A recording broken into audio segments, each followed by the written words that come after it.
வணக்கம். வேந்தரின் கண்ணுறங்கும் வேளை இரவு செய்திகளுக்காக காவேரி ஜெகநாதன். முதலில் தலைப்புச் செய்திகள். மத்திய அரசின் பத்ம விருதுகள் அறிவிப்பு. டாக்டர் சாந்தா மற்றும் நடிகர் ரஜினிகாந்திற்கு பத்ம விபூஷன் விருது. இந்தியாவுடன் இணைந்து செயல்படுவோம், பிரான்ஸ் அதிபர் ஒல்லாந்து அறிவிப்பு. கூட்டணிக்கு யார் வந்தாலும் வரவேற்போம், திருவாரூரில் கருணாநிதி அறிவிப்பு. SRM பல்கலைக்கழக நிர்வாக குழுவில் இணைக. பல்கலை விழாவில் ரத்தன் டாடாவுக்கு டாக்டர் பாரிவேந்தர் அழைப்பு. சென்னை அடையாறு புற்றுநோய் மருத்துவமனை தலைவர் டாக்டர் சாந்தா, திரைப்பட நடிகர் ரஜினிகாந்த் உட்பட 10 பேருக்கு பத்ம விபூஷன் விருதுகள் அறிவிக்கப்பட்டுள்ளன. குடியரசு நாளை ஒட்டி அறிவிக்கப்படும் மக்களுக்கான நாட்டின் உயரிய விருதுகளான பத்ம விருதுகளை பெறுவோரின் பட்டியலை மத்திய அரசு இன்று அறிவித்துள்ளது. பத்ம விபூஷன் விருதுகளை 10 பேரும், பத்மபூஷன் விருதுகளை 19 பேரும், பத்மஸ்ரீ விருதுகளை 83 பேரும் பெறுகின்றனர். பத்ம விபூஷன் விருதுகளை புகழ்பெற்ற நடன கலைஞரான யாமினி கிருஷ்ணமூர்த்தி, திரைப்பட நடிகர் ரஜினிகாந்த், இந்துஸ்தானி இசை பாடகியான கிரிஜா தேவி, தெலுங்கு திரைப்படம் மற்றும் ஊடகத்துறையை சேர்ந்தவரான ராமோஜி ராவ், புற்றுநோய் மருத்துவத்துறையை சேர்ந்த டாக்டர் சாந்தா, ஆன்மீகவாதியான ஸ்ரீ ரவிசங்கர், ஜம்மு காஷ்மீர் மாநிலத்தின் முன்னாள் ஆளுநரான ஜக்மோகன், பாதுகாப்பு மற்றும் ஆராய்ச்சி துறையின் முன்னாள் தலைவரும் விஞ்ஞானியுமான டாக்டர் VK ஆத்ரே ஆகியோர் பெறுகின்றனர். வெளிநாடு வாழ் இந்தியரான இந்திய அமெரிக்க பொருளியல் வல்லுநரான அவினாஷ் தீட்சித்துக்கும் மறைந்த தொழிலதிபர் திருபாய் அம்பானிக்கும் பத்ம விபூஷன் விருதுகள் அறிவிக்கப்பட்டுள்ளன. பத்மபூஷன் விருதுகள் புதுவையை சேர்ந்த சமஸ்கிருத அறிஞர் NS ராமானுஜ தாத்தாச்சாரியர், ஹிந்தி நடிகர் அனுபம் கேர், பின்னணி பாடகர் உதித் நாராயண் ஜா, கணக்குத்துறை உயர் அலுவலராக இருந்த வினோத் ராய், சுவாமி தேஜோமயானந்த, முன்னாள் அமெரிக்க தூதர் ராபர்ட் டி பிளாக்வெல், பேட்மிண்டன் வீராங்கனை சாய்னா நேவால், டென்னிஸ் வீராங்கனை சானியா மிர்சா, டைம்ஸ் ஆஃப் இந்தியாவின் ஹிந்து ஜெயின் உள்ளிட்டோருக்கு வழங்கப்படுகின்றன. ஆன்மீகத்துக்காக மறைந்த சுவாமி தயானந்த சரஸ்வதிக்கு பத்மபூஷன் விருது வழங்கப்படுகிறது.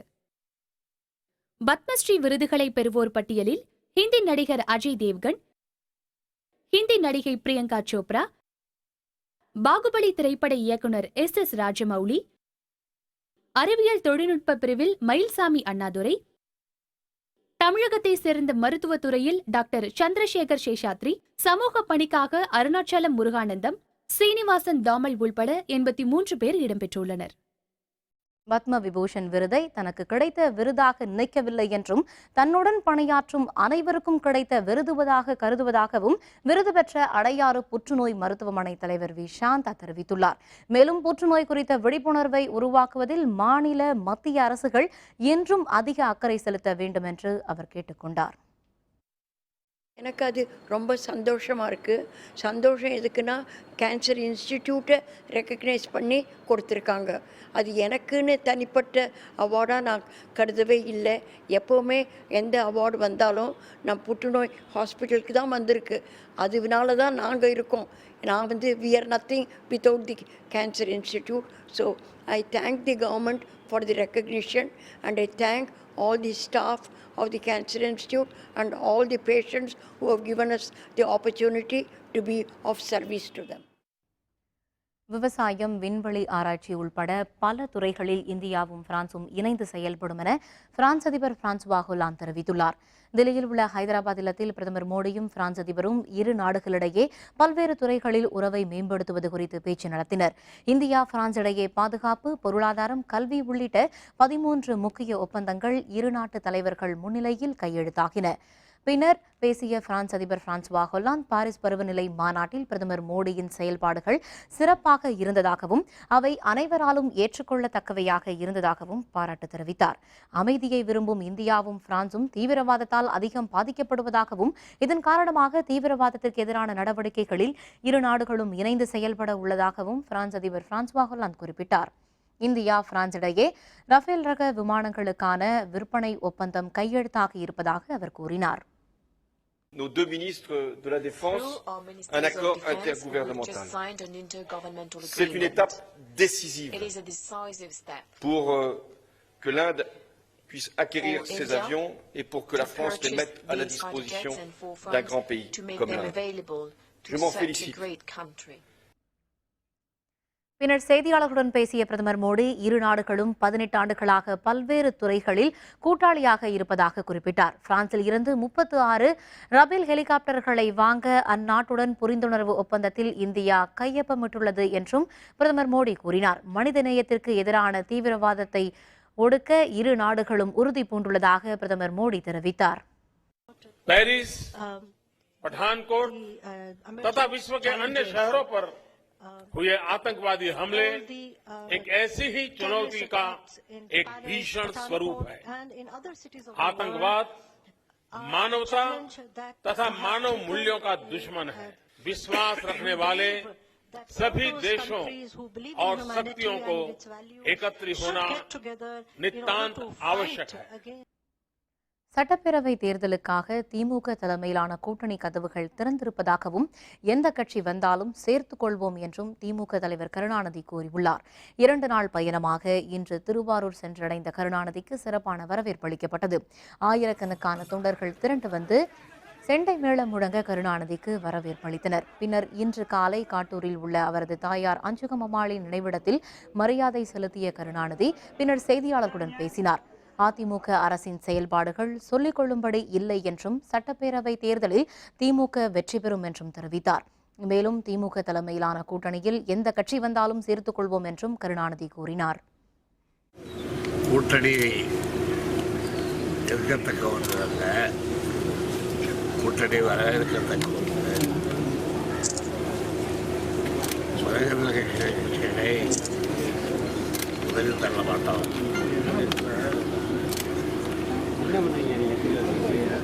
எந்த கட்சியானாலும் ஜனநாயகத்திற்கு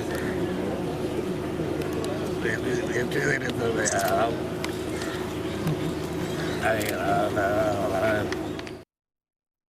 குடியரசு நாள் விழா நாளை கொண்டாடப்படுவதையொட்டி நாடு முழுவதும் பாதுகாப்பு ஏற்பாடுகள் அதிகரிக்கப்பட்டுள்ளன. தலைநகர் தில்லியில் நாளை நடைபெறும் குடியரசு நாள் விழாவிற்கான ஏற்பாடுகள் முழுவீச்சில் மேற்கொள்ளப்பட்டு வருகின்றன. தில்லி ராஜ்பாத்தில் கண்கவர் அணிவகுப்பும் நடைபெறுகிறது.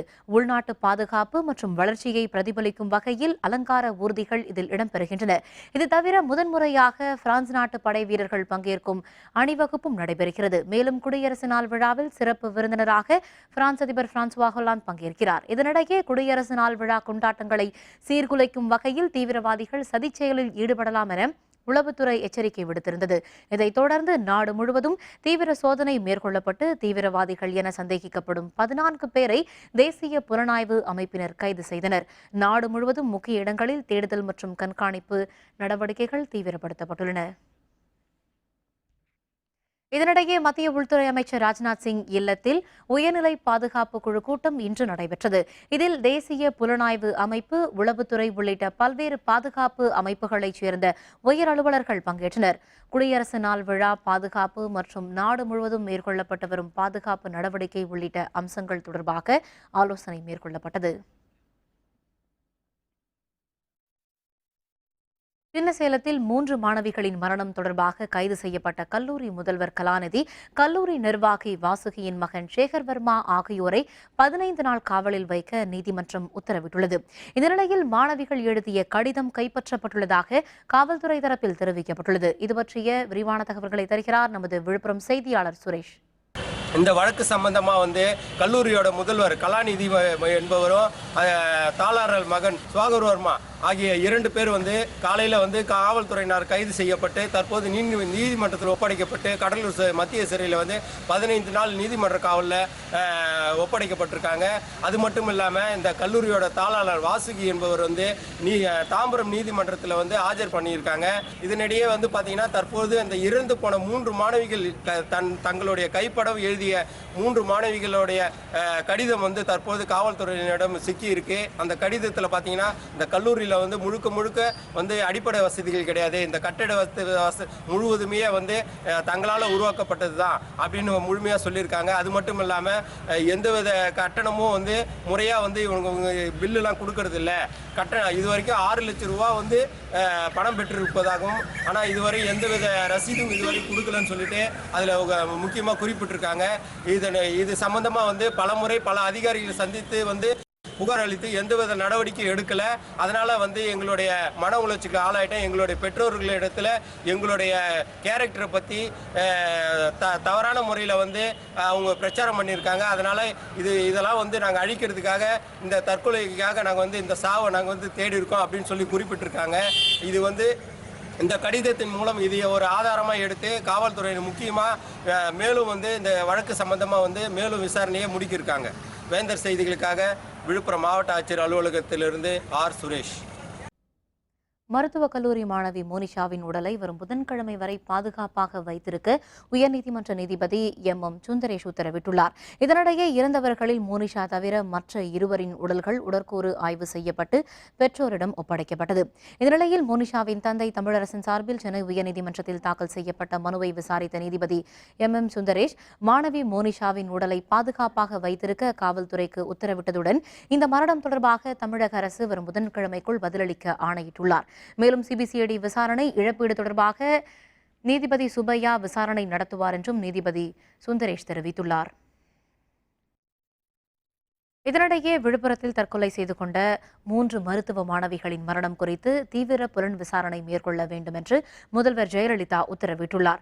விழுப்புரத்தில் 3 மாணவிகள் மரணத்திற்கு நீதி விசாரணை வேண்டும் என்ற கோரிக்கை வலுத்து வரும் நிலையில் மாணவிகளின் மரணம் குறித்து தீவிர புலன் விசாரணை மேற்கொள்ள வேண்டும் என்று முதல்வர் ஜெயலலிதா உத்தரவிட்டுள்ளார். மேலும் மாணவிகளின் மரணத்திற்கு ஆழ்ந்த இரங்கலையும் அனுதாபத்தையும் தெரிவித்துள்ள முதல்வர் ஜெயலலிதா மாணவிகளின் குடும்பத்தினருக்கு தலா 1 லட்சம் ரூபாய் நிதியுதவியும் அறிவித்துள்ளார். விழுப்புரம் மாவட்டத்தில் 3 மாணவிகளின் மரணம் தொடர்பாக நீதி விசாரணை நடத்த வேண்டும் என்று திமுக தலைவர் மு. கருணாநிதி வலியுறுத்தியுள்ளார். இதுபற்றி அறிக்கை ஒன்றை கருணாநிதி வெளியிட்டுள்ளார். கிணற்றில் பிணமாக மிதந்த தனியார் கல்லூரி மாணவிகள் 3 கைகள் கட்டப்பட்டும் காயங்களுடனும் இருந்ததாக செய்திகள் வரும் நிலையில் தற்கொலை என மறைக்க முயலுவதாக செய்திகள் வருகின்றன என்று தெரிவித்துள்ள கருணாநிதி, பல்வேறு புகார்களுக்கு ஆளான கல்லூரி நிர்வாகத்துக்கு எதிரான போராட்டத்தில் இறந்த மாணவிகள் 3 தலைமை தாங்கியிருக்கிறார்கள் என்பதையும் பல மனுக்கள் கொடுத்தும் அமைச்சர் நடவடிக்கை எடுக்கவில்லை என்றும் சுட்டிக்காட்டியுள்ளார். மேலும் கொலையா தற்கொலையா என்பதை அறிவதுடன் தற்கொலைக்கு என்ன காரணம் என்பதை அறிவித்து இறந்த மாணவிகளின் குடும்பங்களுக்கு அரசு சார்பிலும் நிர்வாகத்தின் சார்பிலும் நிதி உதவி வழங்க வேண்டும் என்றும் கேட்டுக் கொண்டுள்ள கருணாநிதி, பதவியில் உள்ள உயர்நீதிமன்ற நீதிபதியை கொண்டு தமிழக அரசே சட்டப்படியான நீதி விசாரணை நடத்தி உண்மைகளை உலகுக்கு அறிவிக்க வேண்டும் என்றும் வலியுறுத்தியுள்ளார். பள்ளி கல்லூரிகளில் தற்கொலைகளை தடுக்க பள்ளி கல்லூரிகளில் மாணவ மாணவியரின் பாதுகாப்பையும் கல்வி தரத்தையும் அடிப்படை வசதிகளையும் ஆய்வு செய்து உறுதி செய்ய ஓய்வு பெற்ற நீதிபதி தலைமையில் தனிக்குழு அமைக்க வேண்டும் என்றும் தமிழக அரசை இந்திய ஜனநாயக கட்சியின் நிறுவனர் தலைவரான டாக்டர் பாரிவேந்தர் கேட்டுக் கொண்டுள்ளார். இதுபற்றி அறிக்கை ஒன்றை டாக்டர் பாரிவேந்தர் வெளியிட்டுள்ளார். விழுப்புரம் மாவட்டம் கள்ளக்குறிச்சியில் உள்ள தனியார் யோகா மற்றும் சித்த மருத்துவக் கல்லூரியில் பயின்ற 3 மாணவிகள் சந்தேகத்திற்கிடமான முறையில் கிணற்றில் பிணமாக மிதந்தது பெரும் அதிர்ச்சியையும் வேதனையையும் அளிப்பதாக தெரிவித்துள்ள டாக்டர் பாரிவேந்தர், அண்மை காலமாக தமிழகத்தில் பள்ளி கல்லூரி மாணவ மாணவியர்கள் தற்கொலைகள் தொடரும் நிலையில் தரமான கல்வியுடன் தன்னம்பிக்கை, ஒழுக்கம், மனிதநேயம், சமயோகித திறன் ஆகியவற்றையும் கல்வி நிறுவனங்கள் கற்றுக் கொடுத்தால்தான் தகுதியான மாணவ சமுதாயத்தை நாம் உருவாக்க முடியும் என்று குறிப்பிட்டுள்ளார். பள்ளி கல்லூரிகளில் பயிலும் மாணவ மாணவியர்களை பல்வேறு வழிகளில் ஊக்கப்படுத்தி கல்வி திறனை நாம் மேம்படுத்த வேண்டுமே தவிர அவர்களின் மீது தேவையற்ற கட்டுப்பாடுகளை திணிக்க கூடாது என்று குறிப்பிட்டுள்ள டாக்டர் பாரிவேந்தர், சித்த மற்றும் யோகா கல்லூரி மாணவிகளின் மரணத்தில் காலதாமதமின்றி உரிய விசாரணை நடத்தி உயிரிழந்த 3 மாணவிகளுக்கு உரிய நீதி கிடைக்க வேண்டும் என்பதுடன் சம்பந்தப்பட்டோர் மீது உரிய நடவடிக்கை எடுக்க வேண்டும் என்றும் வலியுறுத்தியுள்ளார். மேலும் எதிர்காலத்தில் தமிழகத்தில் இதுபோன்ற தற்கொலையை தடுக்கும் நோக்கில் அனைத்து தரப்பு பள்ளி கல்லூரிகளில் மாணவ மாணவியரின் பாதுகாப்பையும் கல்வியின் தரத்தையும் அடிப்படை வசதிகளையும் ஆய்வு செய்து உறுதி செய்ய ஓய்வு பெற்ற நீதிபதி தலைமையில் தனிக்குழு அமைக்க வேண்டும் என்றும் தமிழக அரசை டாக்டர் பாரிவேந்தர் கேட்டுக் கொண்டுள்ளார். விழுப்புரத்தில் தனியார் சித்த மருத்துவக் கல்லூரி மாணவிகள் இறந்தது தொடர்பான வழக்கு விசாரணையை சிபிஐக்கு மாற்ற வேண்டும் என தேமுதிக தலைவர் விஜயகாந்த் கேட்டுக் கொண்டுள்ளார். இது தொடர்பாக அவர் அறிக்கை ஒன்றை வெளியிட்டுள்ளார். தனியார் சித்த மருத்துவக் கல்லூரியில் இருந்த குறைபாடுகளை சுட்டிக்காட்டி அதில் பயின்ற மாணவ மாணவிகள் போராட்டம் நடத்தி வந்த நிலையில் 3 மாணவிகள் கைகள் கட்டப்பட்ட நிலையில் பிணமாக மீட்கப்பட்டுள்ளதாக தெரிவித்துள்ள விஜயகாந்த், மாணவிகள் தங்களது கைகளை தாங்களே கட்டிக்கொள்ள சாத்தியமில்லை என்றும், எனவே இந்த வழக்கை சிபிஐ விசாரணைக்கு மாற்ற வேண்டும் என்றும் கேட்டுக் கொண்டுள்ளார்.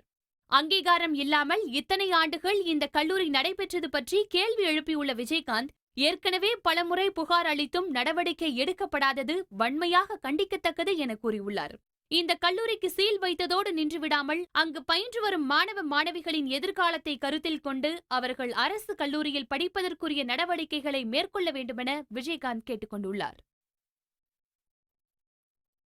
எஸ்ஆர்எம் பல்கலைக்கழகம் தொலைநோக்கு பார்வையுடன் சிறப்பாக செயல்பட்டு வருவதாக டாடா குழும அறக்கட்டளைகளின் தலைவர் ரத்தன் டாடா பாராட்டு தெரிவித்துள்ளார். சென்னை காட்டாங்குளத்தூரில் உள்ள எஸ்ஆர்எம் பல்கலைக்கழகத்தை இன்று பார்வையிட்ட ரத்தன் டாடா பல்துறை மாணவர்களுடன் கலந்துரையாடினார். இந்த கலந்துரையாடலில் எஸ்ஆர்எம் பல்கலைக்கழக நிறுவனர் வேந்தரான டாக்டர் பாரிவேந்தர் உட்பட கல்வியாளர்கள் கலந்து கொண்டனர்.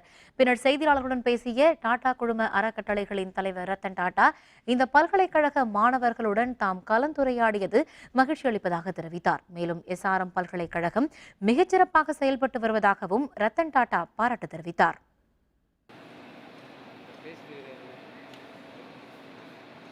Pleased with the interaction. It's a privilege to have had this opportunity.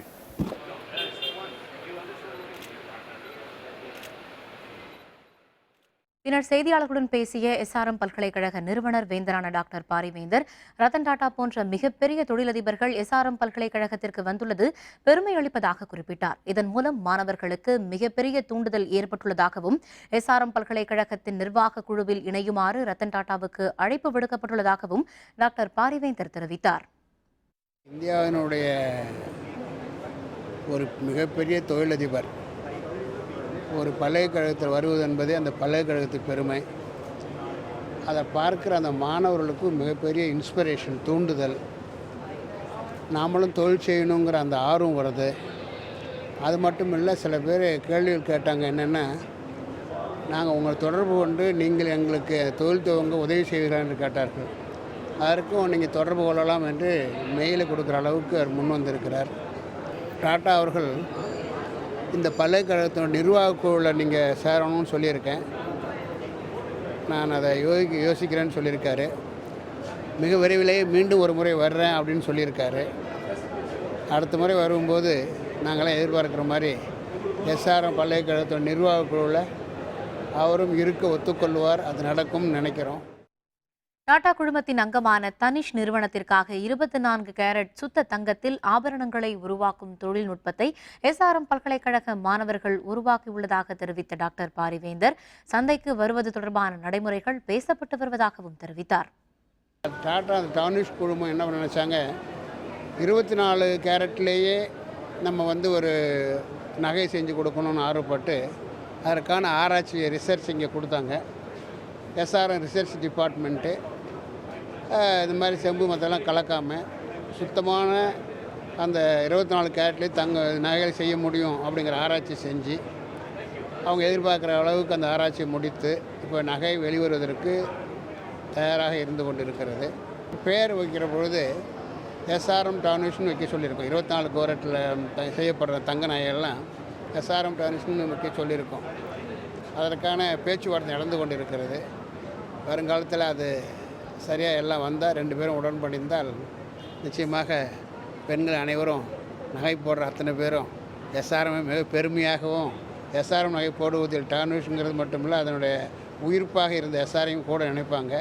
அது நிச்சயமாக அதை நாங்கள் விரைவில் செய்து முடிச்சிருவோம்னு நினைக்கிறேன். உயர்கல்வித்துறை அமைச்சர் பதவி விலக வேண்டும். 3 மாணவிகள் இறப்பில் ஜி. ராமகிருஷ்ணன் வலியுறுத்தல். விவரம் விளம்பர இடைவேளைக்கு பிறகு.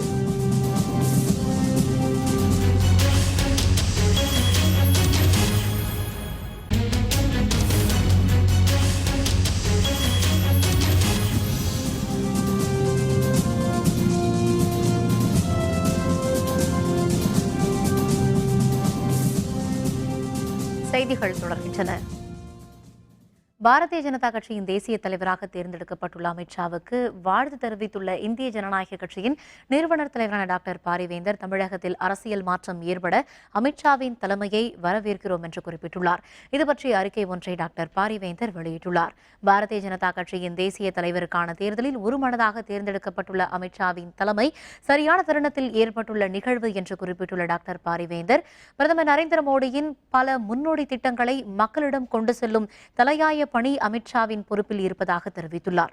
தமிழகத்தில் நடைபெறவுள்ள சட்டப்பேரவை தேர்தலில் ஜனநாயகம் காக்கப்படவும் அரசியல் மாற்றம் ஏற்படவும் அமித்ஷாவின் வலிமையான தலைமையை வரவேற்பதாக தெரிவித்துள்ள டாக்டர் பாரிவேந்தர், 48 ஆண்டுகளாக பல்வேறு துறைகளில் தமிழகம் பின்னடைவை சந்தித்து வரும் நிலையில் தமிழகத்தின் மீது அமித்ஷா தனி கவனம் செலுத்த வேண்டும் என்றும் கூறியுள்ளார். சட்டப்பேரவை தேர்தலில் அவரின் பங்களிப்பும் வழிகாட்டலும் ஆட்சி மாற்றத்திற்கு அடித்தளமாய் அமைய வேண்டும் என்றும் இந்திய ஜனநாயக கட்சி சார்பிலும் தன் சார்பிலும் அமித்ஷாவுக்கு வாழ்த்து தெரிவித்துக் கொள்வதாகவும் டாக்டர் பாரிவேந்தர் குறிப்பிட்டுள்ளார். இந்திய தேர்தல் ஆணையம் ஏற்படுத்தப்பட்ட ஜனவரி 25ஆம் தேதியை தேசிய வாக்காளர் நாளாக 2011ஆம் ஆண்டில் இருந்து கொண்டாடப்படுகிறது. இந்த வகையில் 6வது தேசிய வாக்காளர் நாள் நாடு முழுவதும் இன்று கொண்டாடப்பட்டு வருகிறது. சென்னை ஆளுநர் மாளிகையில் நடைபெற்ற தேசிய வாக்காளர் நாள் விழாவில் பங்கேற்ற ஆளுநர் ரோசையா 16,18,000 புதிய வாக்காளர்கள் இணைந்திருப்பதில் மகிழ்ச்சி அடைவதாக தெரிவித்தார். இதுபற்றிய விவரங்களை தருகிறார் நமது செய்தியாளர் சையத். ஒவ்வொரு ஆண்டும் ஜனவரி 25ஆம் தேதியை தேசிய வாக்காளர் தினமாக மத்திய தேர்தல் ஆணையம் கொண்டாடி வருகிறது. 6வது ஆண்டான இந்த ஆண்டில் ஆர்வமுடன் பங்கேற்றல் என்ற இலக்குடன் இந்த தேசிய வாக்காளர் தினம் கொண்டாடப்படுகிறது. தமிழகத்தை பொறுத்தவரை 65,616 வாக்குச்சாவடிகளிலும் இந்த தேசிய வாக்காளர் தினம் கொண்டாடப்படுகிறது. மாநில அளவிலான தேசிய வாக்காளர் தினம் சென்னையில் உள்ள ஆளுநர் மாளிகையில் நடைபெற்றது. இந்த விழாவில் பங்கேற்ற ஆளுநர் கே ரோசையா வாக்காளர் உறுதிமொழியை வாசித்ததுடன் புதிய வாக்காளர்களுக்கான வண்ண வாக்காளர் அடையாள அட்டையையும் வழங்கினார். அதனைத் தொடர்ந்து அவர் உரையாற்றும் போது இளைஞர்கள் எதிர்காலத்தில் ஆர்வமுடன் பங்கேற்க வேண்டும் என்ற ஒரு கருத்தை வலியுறுத்தினார். I congratulate the 16.18 lakh new voters, including 6.24 lakh young voters who have had their names enrolled in this revision. I am sure these new voters would act responsibly in coming elections and future. இந்த விழாவிலே மாணவ மாணவியர்களின் கலை நிகழ்ச்சிகளும் நடைபெற்றது. தமிழக தலைமை தேர்தல் அலுவலர் ராஜேஷ் லக்கானி, தலைமைச் செயலாளர் ஞானதேசிகன் உட்பட முக்கிய அதிகாரிகள் இந்த விழாவில் கலந்து கொண்டார்கள். வேந்தர் செய்திகளுக்காக ஆளுநர் மாளிகையிலிருந்து ஒளிப்பதிவாளர் இம்ரானுடன் சையது. தமிழகத்தில் அனைத்து தரப்பினருமே அதிமுக அரசின் 4.25 ஆண்டு ஆட்சியில் பாதிக்கப்பட்டிருப்பதாக திமுக பொருளாளர் மு.க.ஸ்டாலின் தெரிவித்துள்ளார். திருச்சியில் திமுகவை சேர்ந்த தொழிலதிபரின் குடும்ப திருமண விழாவில் கலந்து கொண்டு வாழ்த்து பேசிய மு.க.ஸ்டாலின், நாட்டில் உள்ள அனைவருமே ஒரு நல்ல நோக்கத்தை எதிர்பார்த்து காத்திருப்பதாக தெரிவித்தார். மேலும் தேர்தல் கணிப்புகள் திமுகவிற்கு சாதக பாதகத்தை ஏற்படுத்தாது என்றும் அவர் குறிப்பிட்டார்.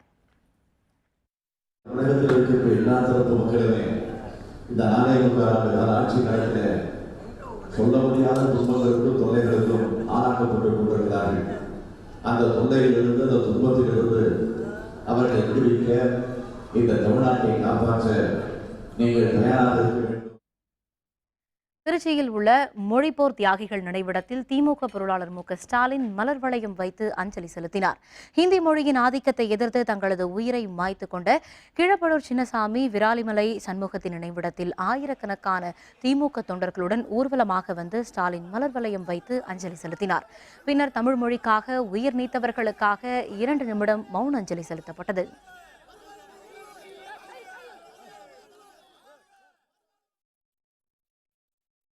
3 மாணவிகள் மரணம் பற்றி நீதி விசாரணை தேவை எனவும் இது தொடர்பாக உயர்கல்வித்துறை அமைச்சர் பதவி நீக்கம் செய்யப்பட வேண்டும் என்றும் மார்க்சிய கம்யூனிஸ்ட் கட்சியின் மாநில செயலர் ஜி. ராமகிருஷ்ணன் வலியுறுத்தியுள்ளார்.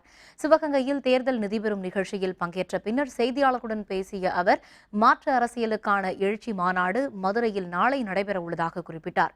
தமிழகத்தில் 4.5 ஆண்டில் வேலைவாய்ப்பு அலுவலகத்தில் பதிவு செய்தவர்களின் எண்ணிக்கை 73 லட்சத்தில் இருந்து 83 லட்சமாக அதிகரித்துள்ளதாக தெரிவித்தார்.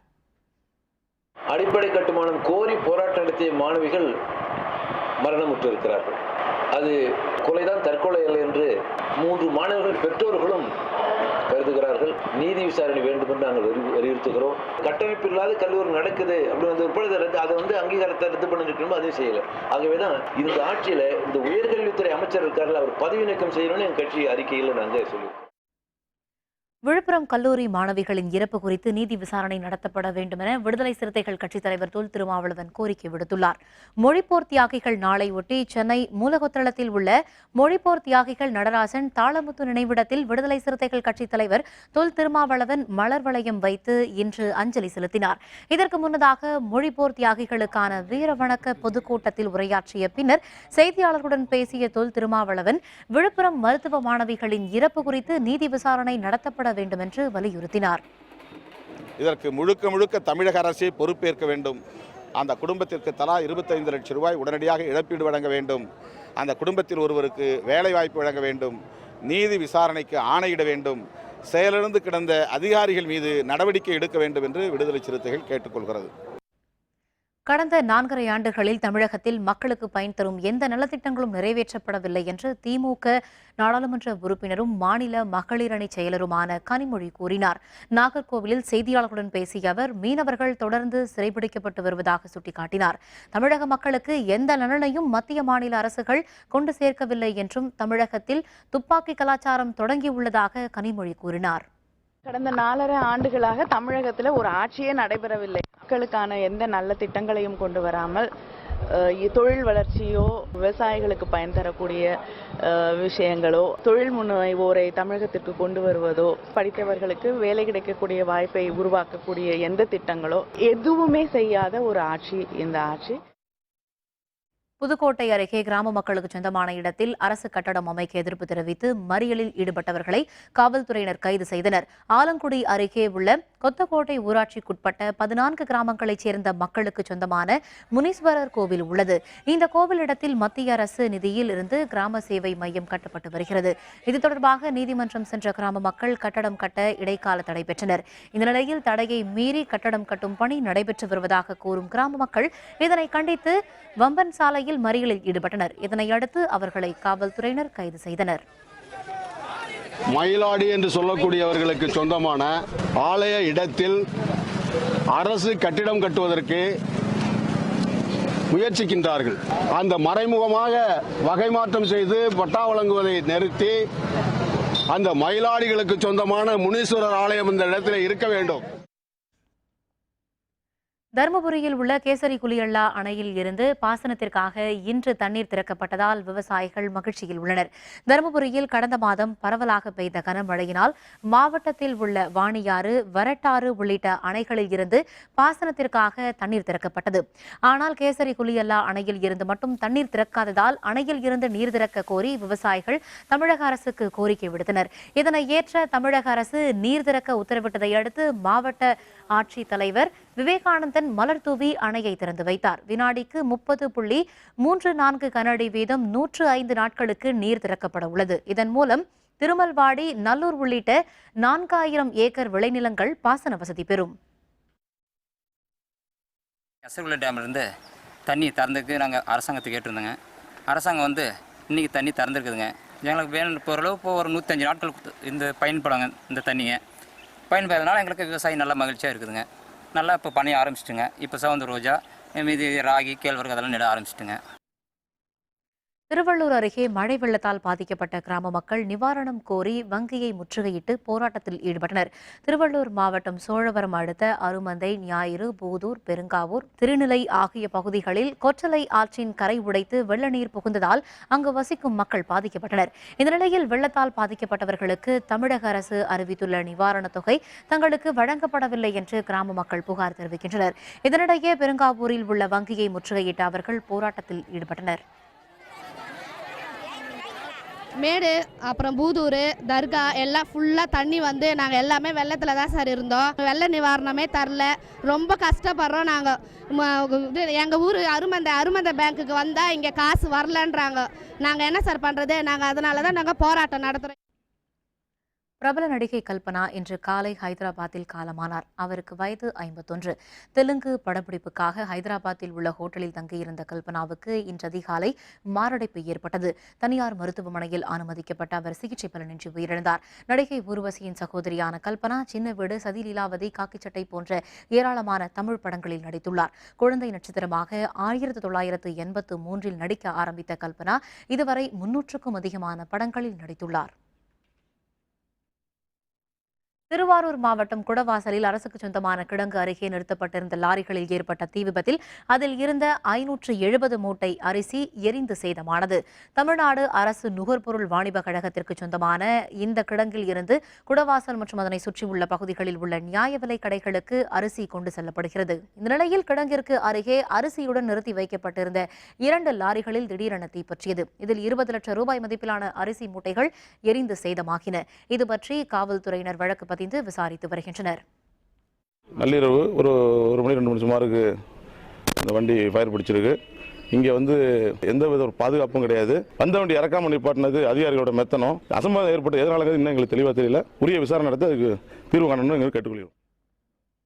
தைப்பூச 2ஆம் நாள் விழாவை ஒட்டி குளித்தலையில் இன்று நடைபெற்ற 8 கிராமங்களைச் சேர்ந்த சுவாமிகள் சந்திப்பு நிகழ்ச்சியில் பல்லாயிரக்கணக்கான பக்தர்கள் பங்கேற்று சுவாமியை தரிசித்து வழிபட்டனர்.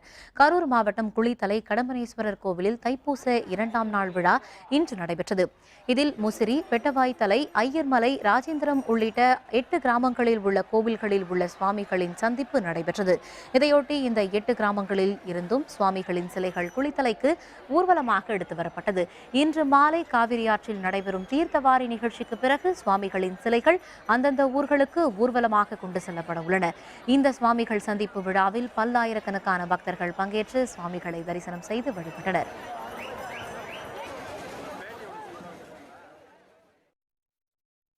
ஆஸ்திரேலிய ஓபன் டென்னிஸ் காலிறுதியில் சானியா ஹிங்கிஸ் இணை. விவரம் விளம்பர இடைவேளைக்கு பிறகு.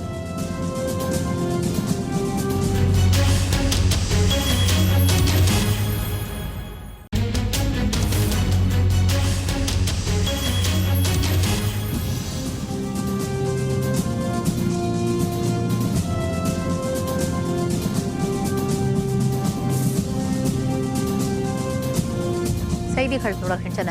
இனி அயலக செய்திகள்.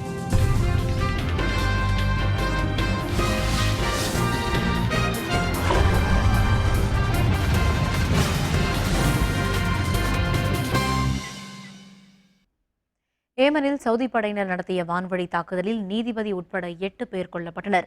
ஏமன் அதிபர் மன்சூர் ஹாதிக்கு எதிராக ஹவுதி படையினர் போராட்டத்தில் ஈடுபட்டுள்ளனர். உள்நாட்டு போர் தீவிரமடைந்துள்ளதை அடுத்து ஹவுதி கிளர்ச்சியாளர்களை ஒடுக்கும் விதமாக ஏமன் ராணுவத்துடன் இணைந்து சவுதி படையினர் தாக்குதலில் ஈடுபட்டுள்ளனர். இந்த தாக்குதல்களில் இதுவரை ஆயிரக்கணக்கான மக்கள் பலியாகினர். இந்த நிலையில் தலைநகர் சனாவில் ஹவுதி கிளர்ச்சியாளர்களின் முகாம்களை குறிவைத்து சவுதி படையினர் வான்வழி தாக்குதல் நடத்தினர். இந்த தாக்குதலில் வீடுகள் இடிந்து தரைமட்டமானதில் நீதிபதி யஹ்யா ரூபைட் உட்பட 8 பேர் அந்த இடத்திலேயே பலியானதாகவும் அவரது ஒரு மகன் மட்டும் உயிர் தப்பி பலத்த காயங்களுடன் மருத்துவமனையில் அனுமதிக்கப்பட்டுள்ளதாகவும் தகவல்கள் தெரிவிக்கின்றன.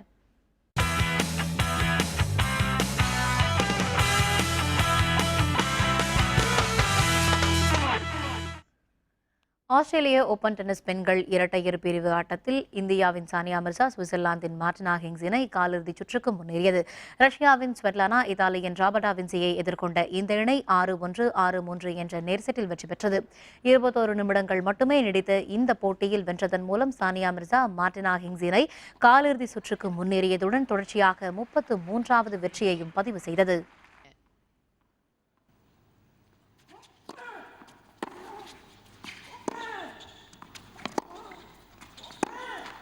And the Hingis-Mirza golden run continues.